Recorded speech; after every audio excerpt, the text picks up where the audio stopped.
Howdy, and welcome to this brief tutorial on the use of JudgingCard's Universal Form A. As you can see on your screen, this is the eScansheet version as opposed to the printed paper version that you would use a clipboard and a pencil to complete for judging contests. In our example today, we're focused on the District 12 4-H Consumer Decision Making Contest, and we're going to give you a little tour of the form itself, and then we'll explain how we'll be using it during the contest. So I'll draw your attention to a few things. At the top, you'll see the name of the contest, District 12 4-H Consumer Decision Making Contest. You'll see three buttons, a submit form, clear form, and sign out, and we'll talk a little bit about each of those. You'll see this first block right here. Those are your actual classes. You can place up to 12 classes with this sheet. Depending on the contest you're participating in and how many classes, you'll get some directions there as well. Move over to the left and you'll see probably the most important box next to your name, which is the club, county, or club, chapter, county, or club number. You will be assigned a team number. I'm going to call it a team number, and it's very important that you fill the team number out on your form. Let me scroll back down to the bottom and you'll see a place for a name, and you'll see a section on questions, a section on reasons. So if I back up just a little bit or zoom out just a little bit, I'll show you the whole form. That's what the entire form looks like. We're going to focus on each section. So zoom back in, and we'll start with the most important thing, which is your team ID number. Now, if I use the term click, depending on whether you plan on using a mobile device like a phone or a tablet that may have touchscreen technology, just know that when I say click, that means tap, if that applies to you. If you're using a computer, a laptop that uses a mouse or a mouse pad, then use the appropriate device, whether it be a mouse or a mouse pad. If you're using a stylus, whatever the case may be.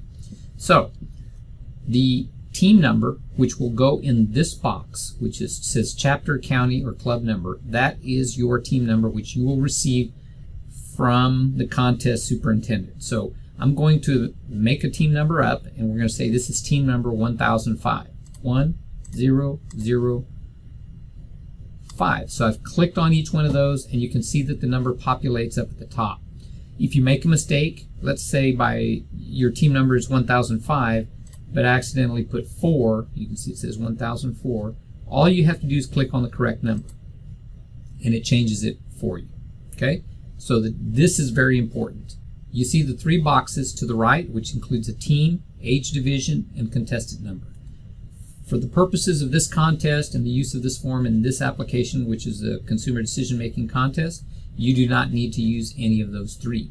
This team designation number, this team number that you have here, will make that determination. So it's very important you get the correct number and you put it in the right place. Before we get into the classes, I'm going to scroll down, and so we get into the name portion. And for the name, it works just like the team number.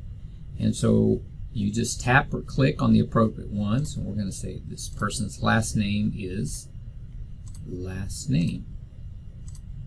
So let's say I get kind of confused and I come over here and I click and I think I spelled it correctly and I realize, oh, I missed a spot up here at the top.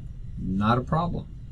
You come in here and you click the M over here and the E over here, and it will only let you select one item or one bubble per column. So I've got 2. So now what do? Well, I can click up here at the top, or if I'm here, I can actually click on the E again and it disappears.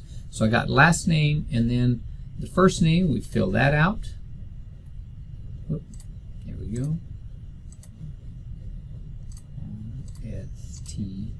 And so it's first and last name. So we got the two most important things identifying you as the contestant: the team number and the name completed correctly.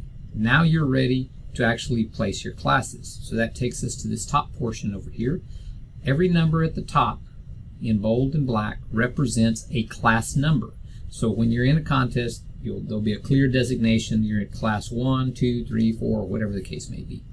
Then in between the two numbers are all the possible choices that you can pick from to place that class. So let's say in class 1 I wanted to place them 3142. So I come down class 1, I find 3142, so there's 3142. So in the column underneath 1, I just tap on that choice. Then I go to class 2, and I'm going to place class 2 1432. So I go to 1432, I come underneath the 2, and I tap there. Then I go to class 3, and I'm saying 4312 is my placing for class 3. So there's 4312. I'm right here under class 3. Click there, and I'm just going to randomly select some others till I get through each of the classes. So for all practical purposes, I have completed the use of the eScansheet for this contest. Now, seniors and intermediates that may be doing reasons, there is a box in the bottom right for reasons. However, for this contest, you will not fill that out. That will be completed by the reasons judges. There's also a section on questions and exams. You may be in a contest that uses questions and exams. You'll use that section with their direction if that is the case. For this particular contest, you don't need to worry about that at all. You need to worry about essentially 3 things: your team number, your name, and then properly selecting the classes and the placings for each one of those classes. Now let's talk about the buttons at the top. The contest is over. You've judged all your classes. You will come up and click or tap on Submit Form. Once you do that, you're going to get a confirmation pop-up that says it's been successfully submitted. It will still show your responses. It's not going to clear your responses, but they have been recorded. If you're planning to share your device with someone else to use for the same contest, if that is even possible, you need to do 2 things. One is click Clear Form, and the other is click Sign Out. That will clear the form and reload a blank scorecard. So in the case that you're sharing a device or you're in that situation where you can do that, in our contest everyone will be placing their classes at the same time, so that's really not possible, but that's an option. I did want to point those things out. I hope you found this useful. It's really simple. I'm going to share this with you. I'm going to hit Clear Form so you can see that it truly does, and it will check to make sure you want to clear the form before you actually do. So I'm going to click OK, and the form is cleared. I hope this video has been a little helpful.